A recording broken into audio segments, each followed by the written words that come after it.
Over the past 2 years of living and working here in South Korea, here are some tips that I have acquired, and I really wish I would have known about these day one of my arrival here. So I hope you find it helpful. Let me know if you have any questions down in the comments below, and always check the description box because I have a lot of helpful resources, and I'll link you to other videos that are also helpful too. So let's get right into it. If you have some luggage that you don't want to have to drag with you as you explore Seoul, maybe because your flight's coming in super early and you can't check in until way later in the day, there are luggage lockers throughout Seoul and often found in subways. Not the subway itself, the subway station. You can just place your luggage in, pay a very small fee, and then it gets to stay in there for the rest of the day, and then you can explore and you don't have to worry about lugging it around with you. What's even nicer is they just added a luggage, not only storage center, but even delivery center. I'll put all of the current prices here on the screen, but they even now deliver to other areas throughout South Korea, which is super convenient if you just want to give them your luggage and then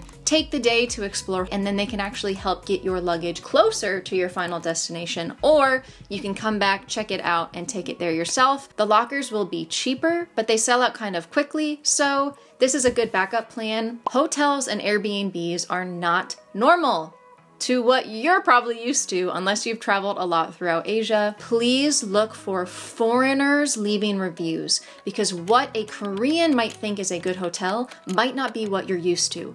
For example, the thumbnail. Koreans live life differently. In, for example, America, which is where I'm from, we have central heating and cooling. We have these wonderful pipes that go throughout the whole house, and you adjust the thermostat. It's a little different here in Korea. When it's cold outside, you got floor heating, and when it's hot outside, they have AC like systems that are built into the wall, and there'll be like a remote control that you use to turn it on, off. A lot of my Korean friends really don't mind leaving windows open and allowing there to just be like a draft via the window opening. For me, I hate when bugs come inside, and I've lived in some places where mosquitoes were just rampant, so I don't like to do that, so I'll turn the AC on. One of the reasons why I always stress that I think it's better to stay in an Airbnb than a hotel is just because often in Korea, hotels control the temperature. It's not up to you. I have stayed in so many hotels where there is an AC remote and you go to click it on,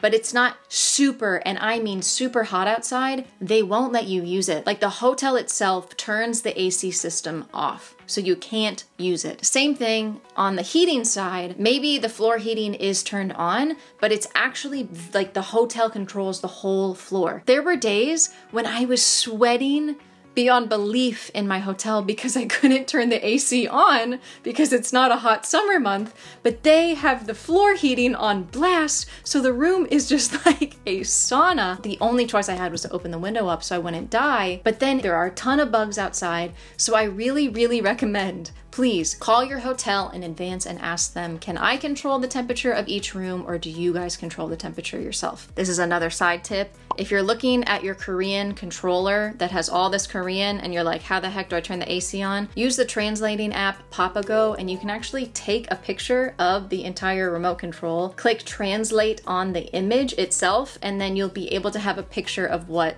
each button means. If you're finding this video helpful, a like and a comment down below means so much to me, and it goes a long way. Thank you so much. Let's keep going. Sometimes your place has hot water, you just think it doesn't because you haven't turned it on yet. In Airbnbs and sometimes even hotel rooms, there's going to be a thermostat that's on the wall, and that is your floor heating / water heating system. So you have to turn it on in order for it to actually be hot. The amount of times people are like, my place doesn't have hot water. It does, you just gotta turn it on. And sometimes you gotta be patient and let the hot water actually reach its way to your bathroom. So try to like keep the hot water on for a while, and then eventually, hopefully, it'll start to warm up. I have talked a little bit about this in my how to save money while living in South Korea video that I really think you should check out so you're not wasting your money while you're here. Please bring cash with you no matter where you go. Sometimes cards don't work. Not often, but sometimes if you're going to like a pyeonijong, like a convenience store, or if you try to buy something in a store, your card doesn't work. So if you have cash on you, that's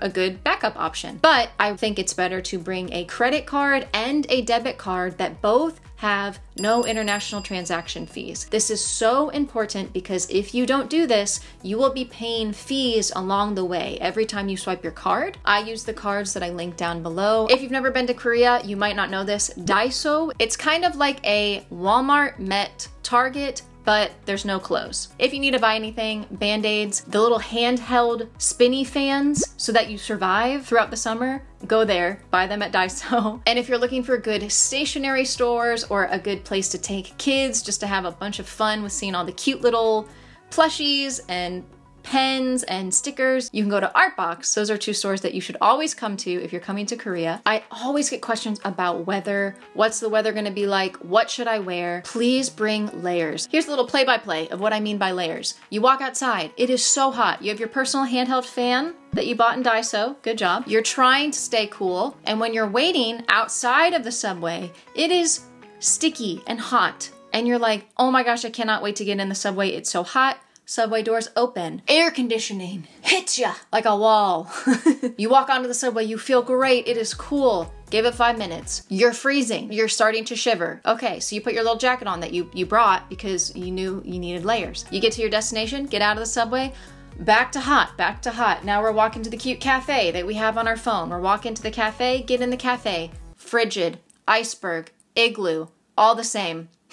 Putting on the layer again, right? At first, feels great. So you buy the iced drink, you sit down, 10 minutes later, you're freezing. You wish you would have bought a hot drink. And you're like, how is that even possible? It's summer outside. Winter, it's the same thing. You have that thick coat on, you get in the subway, you're so hot because everyone's standing in those thick coats. So please bring layers and bring very good shoes. When I say that I don't understand who came up with these sidewalk substances. Slippery, especially when wet. Please bring shoes that have good traction on the bottom. If they're rain resistant, even better. This like 3-inch marble slab that they have decided to put along the line of the sidewalks here, it is equivalent to walking on ice when wet. So please bring good strong shoes that have good grip. This is not the trip to bring cute shoes. Please don't do it to yourself, okay? Comfy, I'm telling you. Become a cute sneakers person, please. It's for your own good, okay guys? If you guys are a solo traveler and you're looking for a way to make friends and to meet people, here are a few options for you. First, you can use an app called Bumble. Now this is technically a dating app, but hold on, wait, keep listening. There's a friend only section. Just go to the friend portion, the friend profile. You can set gender, age, interests, and it's a good way to meet people. Yes, sadly, you still have to swipe, which I'm not too fond of, but either way, it is a good way that people meet other people while they're living here. I do host a friend speeding event as well, which is a good way for you to join my online group chat. And that's where we will have in-person meetups once a month. And then we are able to exchange questions and answers with each other. And honestly, I just like to hang out with you guys in like a face-to-face experience. We play games online. There are language exchanges. Please be careful. The only one that I can approve of is the one that I used to go to called You Are Not Alone in Hongdae. Tyler is great and awesome. Go check him out and say Megan says hi. But language exchanges in general,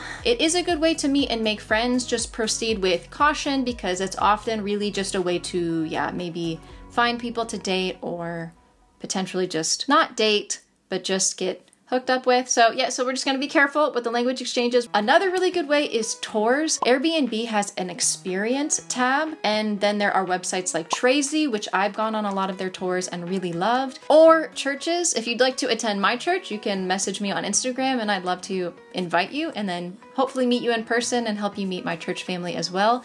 That's where I built the strongest connection. So if you're looking to move to Korea and live here for a longer amount of time, please try to find a good group of people near you. Church, not cult. This is leading into my next tip. There's a difference between a good foreigner, like a foreign speaking church, and cults. People will maybe approach you on the street. If they are trying to give you just a sheet of paper only, and they're not really trying to develop any kind of conversation with you, they're just, my elbow.